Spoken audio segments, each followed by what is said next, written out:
केंद्रीय मंत्री चिराग पासवान ने कहा, लोकसभा का अध्यक्ष किसी खास पार्टी का नहीं होता, वह पूरे सदन का होता है। परंपरा है कि अध्यक्ष सर्वसम्मति से चुना जाना चाहिए। विपक्ष के हट के कारण यह स्थिति पैदा हुई है। उनके पास पर्याप्त संख्या नहीं है। पहली बात तो खैर स्पीकर किसी पक्ष का या किसी दल के नहीं होते, वो पूरे सदन के होते हैं। सत्ता पक्ष हो विपक्ष हो सबके होते हैं। ऐसे में सर्वसहमति से इनका चुनाव होना चाहिए, ऐसी एक परंपरा रही है।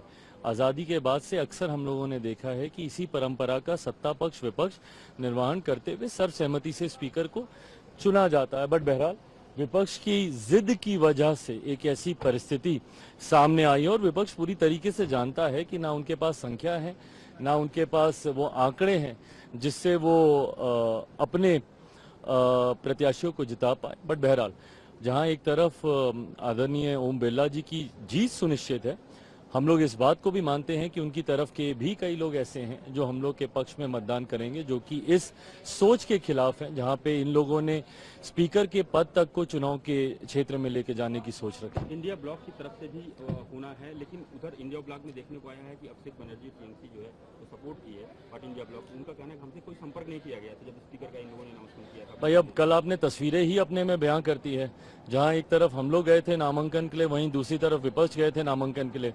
हम लोग के साथ पूरा एनडीए एकजुट दिख रहा था।